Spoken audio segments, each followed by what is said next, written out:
Bonjour ou bonsoir, tout dépend à quelle heure vous écoutez ce podcast de l'ODJ Média. Notre chroniqueur de l'ODJ, Hafid Fassifiri, partage son avis et ses réflexions dans un article qu'il a intitulé « Cette étrange petite musique qui vient du Sahel ». Alors écoutons-le dans ce podcast. L'auteur commence son article ainsi. À qui profite l'épidémie de coup d'État et qui cherche à ce que cette contagion fasse tache d'huile au Maghreb? Agenda secret. Et si l'épidémie de putsch constatée au Sahel contaminait le Maghreb? Et si cette contagion faisait tache d'huile géopolitique? Épidémie ou contagion, c'est ce que souhaitent beaucoup en Europe depuis les derniers coups d'État au Niger et le tout dernier au Gabon, qui a mis fin au règne des Bongos. Des putschistes sont déjà au pouvoir au Mali et au Burkina Faso et avec la crainte d'une traînée de poudre, au Sénégal, en Côte d'Ivoire, en Guinée et en Guinée équatoriale les dirigeants sont avertis et leurs gardes rapprochés sur le qui-vive. Seul l'avenir nous dira qui a intérêt à propager cette tempête d'incertitude et d'instabilité dans et autour de la région du Sahel. On s'en tiendra, en ce qui nous concerne, aux faits et aux signes qui ne trompent pas. L'auteur poursuit son article ainsi. En Europe, ainsi certains ont souligné l'urgence de recoloniser l'Afrique pour le bien et l'intérêt des Africains et celui, en priorité des Européens. À Bruxelles, ils sont allés encore plus loin en soulignant que le temps était venu de mettre en place un plan Marshall pour l'Afrique. Et il faut savoir lire entre les lignes, quand Emmanuel Macron, sans se départir de l'arrogance et du paternalisme qui lui sont propres, surtout lorsqu'il s'agit des Africains, soutient que sans la France et son armée les pays du Sahel n'existeraient plus à l'heure qu'il est. De là à considérer la thèse que les Européens auraient un agenda secret pour l'Afrique, ce continent dont ils ont absolument besoin des ressources pour le bien-être des Européens, mais dont la surpopulation est une bombe à retardement qui menace, il n'y a qu'un pas. Le Maroc ne risque absolument rien puisque le royaume est parfaitement et définitivement immunisé. Les Marocains peuvent subir la pire des conjonctures, n'avoir plus confiance en leur gouvernement et se résigner à supporter leur chef de gouvernement qu'ils rendent responsable de tous leurs problèmes. Dès qu'il s'agit de la personne du roi, le peuple fait front tel un seul bloc uni derrière Sa Majesté. Les Marocains sont attachés de manière indéfectible, inconditionnelle et négociable au trône et à Sa Majesté, et ceux qui voudraient nous exporter cette musique et cette contagion de treillis ne connaissent absolument pas la réalité de notre pays. C'est plutôt, et en toute objectivité, sans aucun règlement de compte avec nos voisins de l'Est, l'Algérie qui est dans l'œil du cyclone, car avec de profondes et flagrantes divergences au sein de l'armée, malgré plusieurs épisodes de purge et lutte de pouvoir entre les clans des sécuritaires, la classe politique fait de la figuration et le peuple est condamné à subir la répression.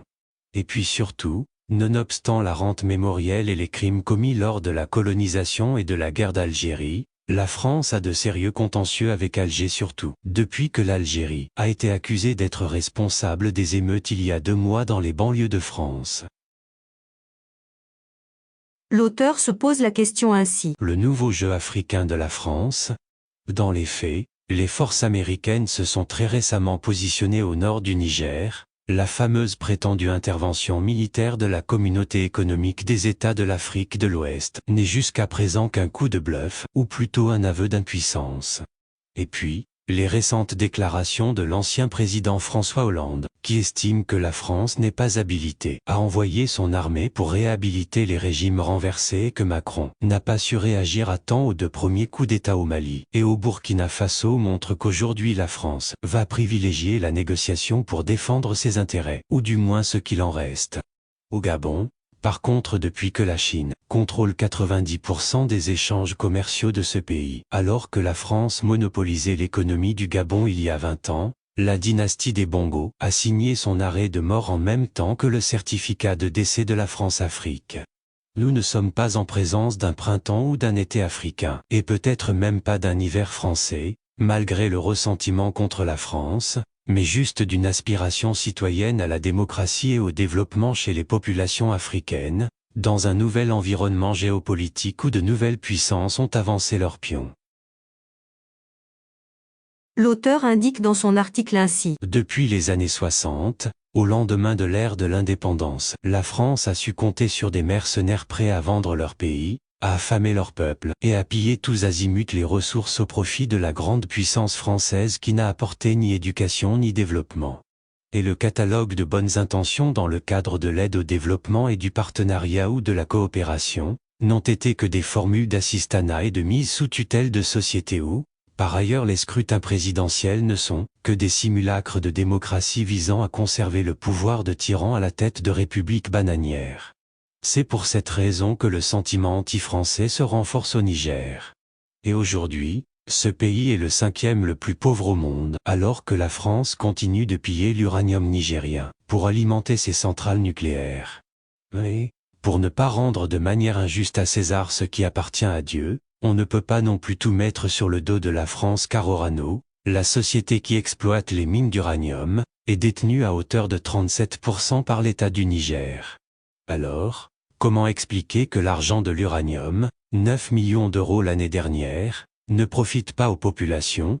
Au Gabon, par contre la France risque gros avec le manganèse et le pétrole puisque le putsch menace l'activité de quelques 85 entreprises françaises présentes sur place. Si les putschistes, soutenus par les populations, ont exigé le départ des forces françaises, ils ont toutefois garanti que les intérêts français seraient maintenus et les accords antérieurs seraient respectés, ce qui explique pourquoi Paris a drastiquement réduit ses effectifs, au point de provoquer un trou d'air géopolitique. Alors, si les juntes de État du Sahel veulent rompre avec Paris, cette petite étrange musique ne peut pas prendre de l'ampleur en Afrique du Nord, où la France risque encore plus gros au Maghreb. L'auteur termine son article ainsi. Pour terminer, si fomenter des coups d'État a longtemps été une spécialité de la CIA, l'on se souvient également de la création des talibans et de Daesh avec des conséquences désastreuses que l'on connaît et une situation qui pourrait bien se reproduire au Sahel tant former des groupes djihadistes, dans un terreau où la misère et l'absence d'un État fort n'est qu'un jeu d'enfant pour certaines puissances occidentales, voire même pour la Russie et la Chine. Rédigé par Hafid Fassi Firi, élu par l'intelligence artificielle de l'ODJ Media. Merci d'avoir écouté ce podcast de l'ODJ Media. N'oubliez pas de télécharger notre application l'ODJ Mobile sur Play Store et de vous abonner à notre chaîne YouTube l'ODJ TV. Vous pouvez, aussi, nous suivre sur nos réseaux sociaux. Ou encore, vous inscrire sur notre newsletter quotidienne à partir du portail l'odj.ma. Alors, on se dit au prochain podcast de nos chroniqueurs de l'ODJ. Et à très bientôt, si et seulement si vous le voulez bien.